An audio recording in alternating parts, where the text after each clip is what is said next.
रानी मोहिनी ने राजा से वचन लिया कि जब कुछ मांगूंगी तो देना पड़ेगा, जैसे कैकई ने मांगा था। और बहुत वर्षों बाद राजा से वचन मांगा कि आप एकादशी व्रत नहीं करेंगे। राजा ने स्पष्ट मना कर दिया और कुछ मांगो, और कुछ मांगने के लिए कहा, और बोले, जो बचपन से करता आ रहा हूं उसे अब कैसे त्याग सकता हूं। रानी ने बहुत तर्क दिए कि राजा को व्रत नहीं करने चाहिए। प्रजा की रक्षा ही राजा का धर्म है। वृद्ध, बच्चा, गर्भिणी, रोगी, योद्धा आदि को और राजा को व्रत नहीं करना चाहिए। वेद में भी कहीं उपवास के बारे में नहीं लिखा है। राजा ने रानी के सभी तर्क अपने विवेकपूर्ण वचनों से काट दिए, पर रानी ने हार नहीं मानी और ब्राह्मणों को बुला लिया और उनको अपने तर्क दिए। ब्राह्मणों ने रानी के वचनों की अनुशंसा की और राजा को बोला कि यह आपका मनमाना विचार है। शास्त्रों में राजा के लिए प्रजा पालन ही धर्म है। राजा क्रोधित हो गया, किंतु ब्राह्मणों से प्रिय वचन बोला, मेरा शरीर क्षीण नहीं है, रोगी भी नहीं है। ब्राह्मणों के कहने मात्र से मैं एकादशी के व्रत का त्याग कैसे करूंगा। मेरा पुत्र धर्मांगद इस भूतल की रक्षा कर रहा है, अतः प्रजा रक्षा से भी मैं शून्य नहीं हूं। आप लोगों को मेरे प्रतिकूल व्रत नाशक वचन नहीं कहने चाहिए। देवता, दानव, गंधर्व, सिद्ध, ब्राह्मण, भगवान शिव, भगवान ब्रह्मा अथवा स्वयं भगवान विष्णु जी स्वयं आकर कहें तो भी मैं एकादशी को भोजन नहीं करूंगा। इंद्र गल जाए, हिमालय पिघल जाए, समुद्र सूख जाए, अग्नि जलाना छोड़ दे, किंतु मैं एकादशी का भोजन नहीं करूंगा। जो प्रतिज्ञा करके तोड़ता है वो यमपुरी में वमन करके वापस उसी को ही खाता है। एकादशी के दिन का व्रत भगवान विष्णु का पद देने वाला है। उसको क्षया तिथि होने पर भी अन्न भोजन की बात कोई मूढ़ पुरुष ही कर सकता है। यह बात सुनकर मोहिनी ने क्रोध में आंखें लाल करके कहा कि राजन, वचन तो तुमने तोड़ ही दिया है। तुम यदि अब मेरी भी बात स्वीकार नहीं करते हो तो अवश्य ही धर्मभ्रष्ट हो जाओगे। तुम्हें धिक्कार है। राजा फंस चुके हैं, ठीक वैसे जैसे राजा दशरथ फंस गए थे। रानी की बात मानेंगे तो भी व्रत टूटेगा और ना मानेंगे तो भी व्रत तोड़ेंगे। आगे क्या होगा मित्रों, क्या लगता है आपको? अपने वचन को पूरा होते ना देख रानी मोहिनी रोते हुए महल से बाहर की तरफ हाँ ब्रह्मदेव, हाँ पिताजी कहती हुई जाने लगी। किंतु होने को कुछ और ही मंजूर था। अचानक वहां राजा रुक्मांगद का, धर्म का परम ज्ञानी, उसका पुत्र दूसरे राज्यों को जीत कर पहुंचा। वह पितृभक्त थे। माता की रोती हुई वाणी सुनकर तुरंत दौड़कर उनके पास पहुंचे और बोले, माँ, किसने आपका अपमान किया? आप तो पिता की सर्वप्रिय हो, आप कैसे रुष्ट हो? यह सुनकर मोहिनी ने कहा, पुत्र, तुम्हारे पिता झूठे हैं, जिन्होंने मुझे वचन देकर मिथ्या कर दिया। तुम्हारे पिता के साथ रहने का अब मुझ में कोई उत्साह नहीं है।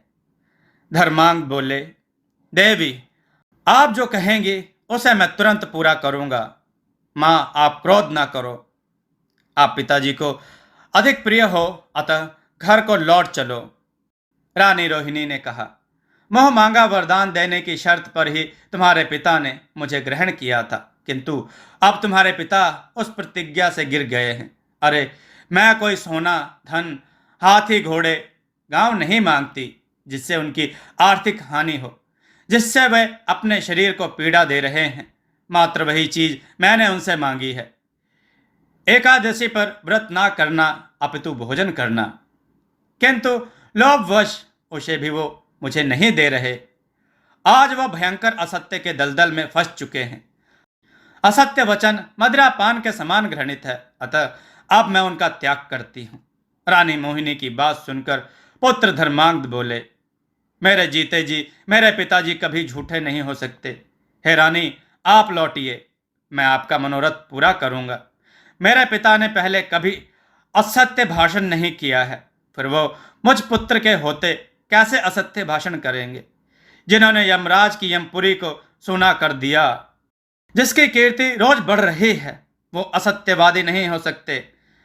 मैंने महाराज का वचन अभी सुना नहीं है, अतः मात्र आपकी ऐसी अविश्वसनीय बात सुनकर मैं भरोसा नहीं कर सकता।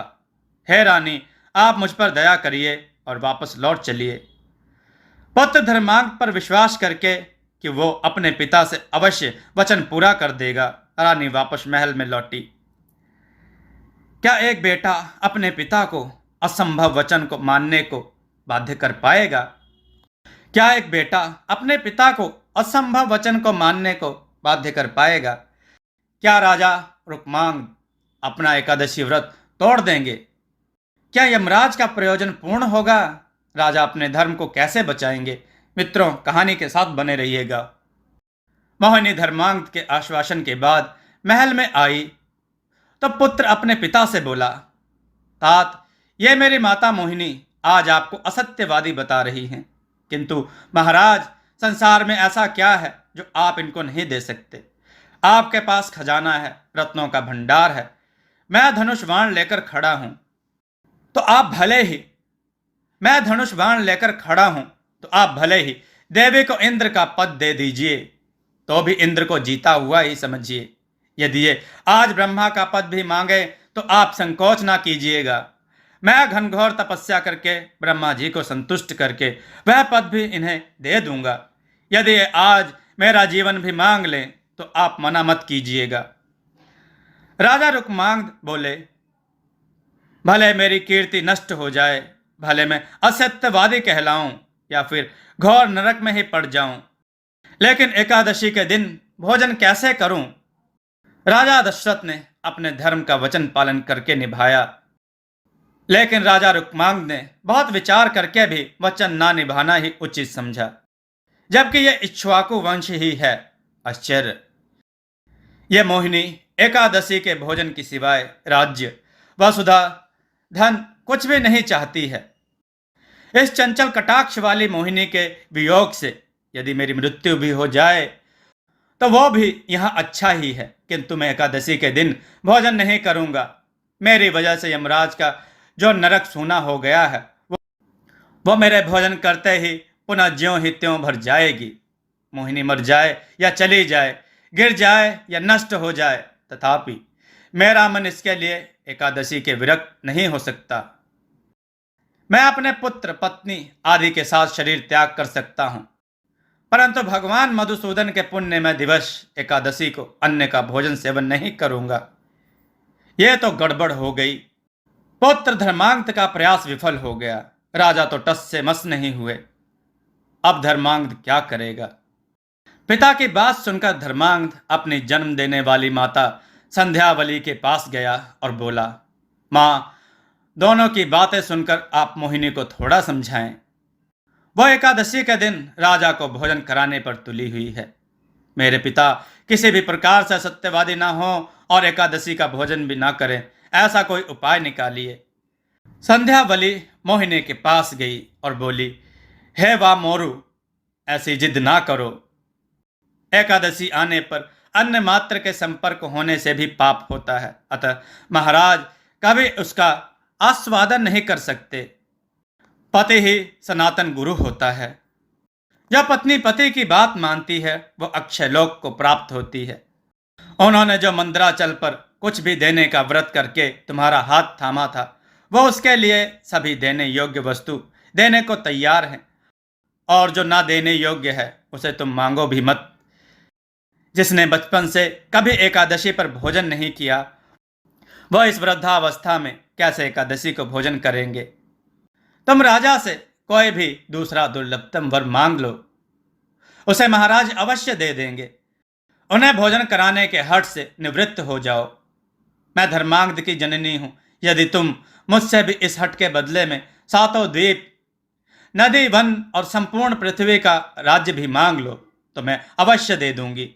हालांकि मैं राजा की बड़ी पत्नी हूं और तुम छोटी, फिर भी मैं तुम्हारे चरणों में वंदना करती हूं कि तुम प्रसन्न हो जाओ। जो पति को धर्म के विरुद्ध आचरण करने पर विवश करती है, वो पत्नी अंतकाल तक नरक में निवास करती है। मैं तो सखी भाव से जो तुम्हारे हित की बात है वो तुम्हें बता रही हूं। धर्मपरायण मनुष्य को उचित है कि शत्रु को भी नेक सलाह दे, फिर तुम तो मेरी प्रिय सखी हो। यह सुनकर मोहिनी ने कहा, तुम मेरे माननीय हो, मैं तुम्हारी बात अवश्य मानूंगी।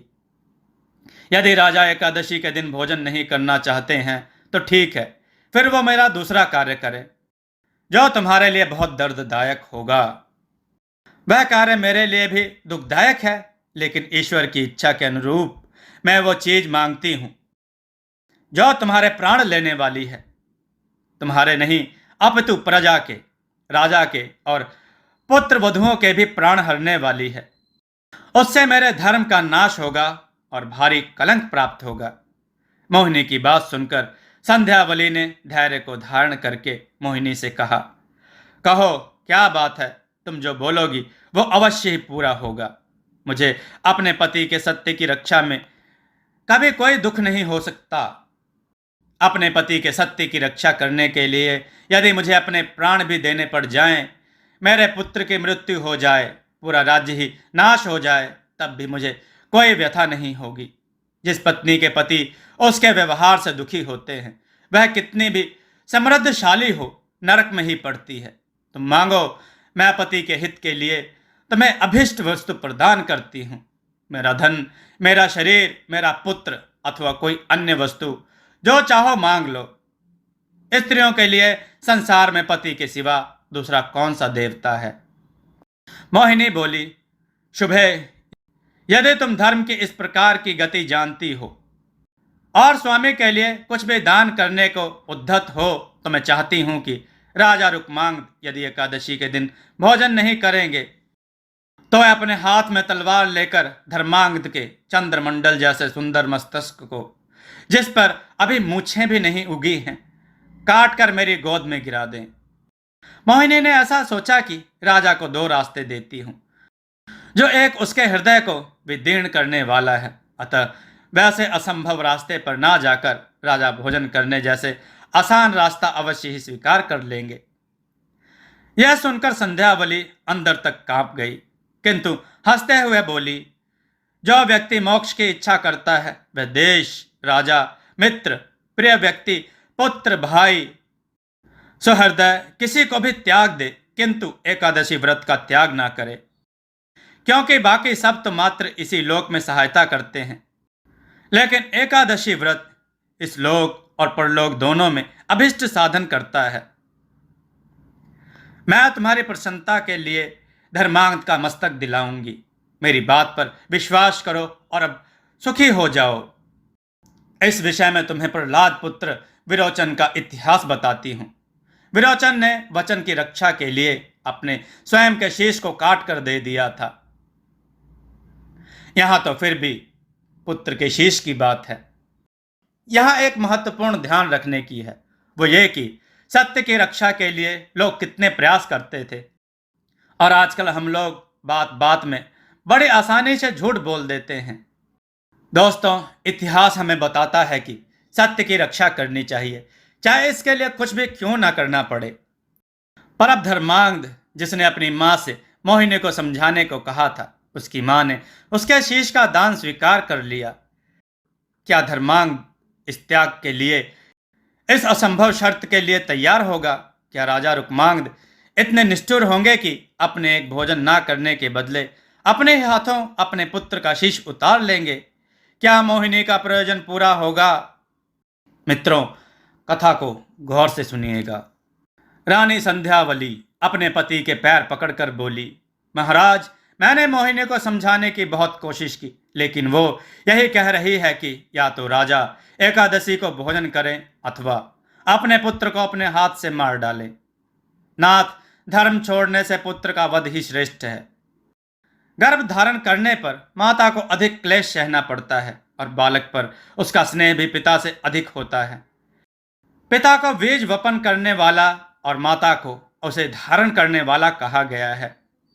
उसके लालन पालन में अधिक क्लेश उसे ही उठाना पड़ता है, अतः पुत्र पर माता का स्नेह पिता से 100 गुना अधिक होता है। किंतु हे नृपश्रेष्ठ, आज मैं माता होकर सत्य के पालन से परलोक को जीतने की इच्छा रखते हुए पुत्र स्नेह को तिलांजलि दे चुकी हूं। आप भी स्नेह को दूर करके पुत्र का वध कीजिए। राजन, वह आपत्तियां भी धन्य हैं जो सत्य का पालन कराने वाली हैं। अतः संतप्त होने से कोई लाभ नहीं। देवताओं ने आपकी परीक्षा के लिए मोहिनी को कसौटी के रूप में उत्पन्न किया है। आप दृढ़ होकर सत्य पालन के लिए पुत्र का वध कीजिए और अपने वचन को निभाइए। राजा रुक्मांगद बोले, प्रिय, पुत्र की हत्या बहुत बड़ी हत्या है। मेरा कैसा दुर्भाग्य था कि मैं मंदराचल पर पहुंचा और जाने कहां से यह मोहिनी मुझे वहां मिली। यह स्त्री नहीं, धर्मांगद का नाश करने वाली काल प्रिया काली है। देवी को पुत्र को मारकर भी पिता का मन दुखी होता है, फिर धर्मशील गुरु और पिता की आज्ञा मानने वाले इस धर्मज्ञ पुत्र को मारने से मुझे कितना दुख होगा। यह पुत्र मेरे संपूर्ण कुल का सम्मान बढ़ाने वाला है। मोहिनी मोह में डूबकर मुझे महाकष्ट दे रही है। राजा मोहिनी से बोला, शुभे, मैं एकादशी को भोजन नहीं करूंगा और पुत्र की हत्या भी ना कर सकूंगा। अपने को और संध्यावली को मैं आरे से चीर सकता हूं अथवा तुम्हारे कहने से कोई भी दुष्कर्म कर सकता हूं, किंतु पुत्र के संबंध में तुम ये आग्रह छोड़ दो। बताओ, धर्मांगद को मारकर तुम्हें क्या फल मिलेगा? मुझे एकादशी को भोजन कराकर तुम्हारा क्या लाभ होगा? वरानने, मैं तुम्हारा दास हूं, सेवक हूं, मुझ पर कृपा करो। मुझे पुत्र की भिक्षा दे दो। मैंने सभी विषय भोग लिए हैं, किंतु मेरे पुत्र ने तो अभी संसार के सुखों को देखा तक नहीं है। अतः मैं उसकी हत्या कदापि नहीं करूंगा। मोहिनी अपने ही हाथों से अपने पुत्र का वध। ओह, इससे बड़ा पाप क्या होगा? अरे, ये राजा तो दोनों ही बातों से मुकर गए। क्या ये राजा दशरथ के पूर्वज हैं, जिन्होंने वचन के लिए अपनी जान भी दांव पर लगा दी? किंतु स्थिति में मोहिनी क्या करेगी? मित्रों, गौर से सुनिएगा। मोहिनी ने राजा से कहा, राजन, मैंने तो पहले ही कह दिया है, एकादशी का भोजन कीजिए। मैं आपके पुत्र का वध नहीं कराऊंगी। एकादशी पर आपके भोजन कर लेने मात्र से मेरा प्रयोजन पूरा हो जाएगा। तुम्हारे पुत्र की मृत्यु से मेरा कोई मतलब नहीं है। यदि पुत्र प्रिय है तो एकादशी के दिन भोजन कीजिए। ऐसे रोने धोने से कोई लाभ नहीं होने वाला। जब मोहिनी ऐसा कह रही थी, उसी समय धर्मांगद वहां आ गए और मोहिनी पिता और माता को प्रणाम करके विनीत भाव से बोले, भामिनी, यदि आपको यही प्रिय है तो आप यही लो। आपको वही मिलेगा जो आप चाहती हैं। आप इसमें कोई संशय ना कीजिए। ऐसा कहकर उन्होंने राजा के आगे एक चमकती हुई तलवार रख दी और पिता से कहा, पिताजी, अब आपको मुझे मारने में विलंब नहीं करना चाहिए। महाराज, आपने मेरी माता मोहिनी के समक्ष जो प्रतिज्ञा की है उसे सत्य कर दिखाइए। आपके हित के लिए मेरा मरना मुझे अक्षय लोक देने वाला है और अपने वचन को पालन करके आप भी तेजस्वी लोक को प्राप्त होंगे। अतः शोक को त्याग कर मेरा वध करें। जो गाय, ब्राह्मण, स्त्री, भूमि, राजा, देवता, बालक और अतत्व जनों के लिए प्राण त्याग करते हैं, वो अक्षय लोक में जाते हैं। अतः संताप से कोई लाभ नहीं है। आप निसंकोच होकर मेरा वध कीजिए, सत्य का पालन कीजिए और एकादशी को भोजन करने के पाप से मुक्ति पाए। पुत्र का वचन सुनकर राजा रुक्मांगद ने उस समय संध्यावली के मुख की ओर देखा, जो कमल के समान प्रसन्नता से खिल उठा था। फिर मोहिनी की बात सुनी, जिसमें एकादशी को भोजन करो, पुत्र को ना मारो, और यदि भोजन नहीं करना तो पुत्र का वध करो। बार बार यही आग्रह किया जा रहा था। ऐसा दृश्य तो दशरथ के सामने भी उपस्थित नहीं हुआ था। कितना हृदय विदारक दृश्य होगा। कैसा होगा वह पुत्र जो पिता झूठे ना हो, सिर्फ इसलिए अपने जीवन का त्याग करने को तैयार है। और आजकल के बच्चे धन के लिए पिता को ही मार देते हैं। सत्य की रक्षा के लिए कितना प्रयास, कितना त्याग, परलोक की कितनी चिंता, जबकि हम लोग इस लोक के सुख से ही आगे नहीं बढ़ पाते। राजा ऐसी विकट परिस्थिति में बिल्कुल भी चिंतित नहीं है और तलवार उठा लेते हैं। यह देखकर मोहिनी को चक्कर आ जाता है और वह बेहोश होकर गिर जाती है। इतने में वहां भगवान विष्णु भी आ जाते हैं, जो अदृश्य होकर सब देख रहे थे और राजा की भक्ति से प्रसन्न होकर राजा के पूरे परिवार को अपने साथ सभी के देखते ही देखते वैकुंठ ले जाते हैं। मोहिनी को जब होश आता है तो वो अपने को धिक्कारती है कि उसने अपना परलोक खराब कर लिया और वो राजा को भोजन नहीं करा पाई, अतः आत्महत्या करने की सोचती है। तभी वहां ब्रह्मा जी और अन्य देवता आ जाते हैं और उसे रोकते हैं कि तुम तो देवताओं का प्रयोजन सिद्ध करने यहाँ आई थी, अतः तुम दुखी मत हो, हम तुम्हें नाना प्रकार के आशीर्वाद और वरदान देंगे। इस पर पहले तो वह मना करती है, फिर मान जाती है, पर इतने में महाराजा रुक्मांगद के गुरु जो कि तपस्या में थे वो आ जाते हैं। उन्हें अपने तप से पता चल जाता है कि राजा रुक्मांगद अब इस पृथ्वी पर नहीं रहे और बड़े क्रोध में आकर वह वहां उपस्थित देवताओं को खरी खोटी सुनाते हैं और क्रोधित होकर मोहिनी के ऊपर जल छिड़क कर उसे वहीं भस्म कर देते हैं और कह देते हैं कि अगर कोई देवता बचाने आया अथवा उसने अब मोहिनी के बारे में एक शब्द भी बोला तो वो उसे भी जलाकर भस्म कर देंगे। यह सुनते ही सारे देवता वहां से भाग जाते हैं। मित्रों, इसके आगे कहानी और भी है कि मोहिनी का फिर क्या होता है। कितना महत्वपूर्ण है सत्य की रक्षा करना, वचन का पालन करना और धर्म पर अड़े रहने का यह वृत्तांत आपने जो सुना, इसके बारे में आपकी क्या राय है, कमेंट में जरूर लिखकर बताइएगा। दोस्तों, आपको यह कथा कैसी लगी, अपने विचार और सुझाव कमेंट में जरूर दें। हमारी कथाओं को लाइक करें, हमारे चैनल को सब्सक्राइब करना न भूलें, हमारी कथाओं को शेयर जरूर करें जिससे लोगों को अच्छा ज्ञान प्राप्त हो। जय श्री राम भक्तों।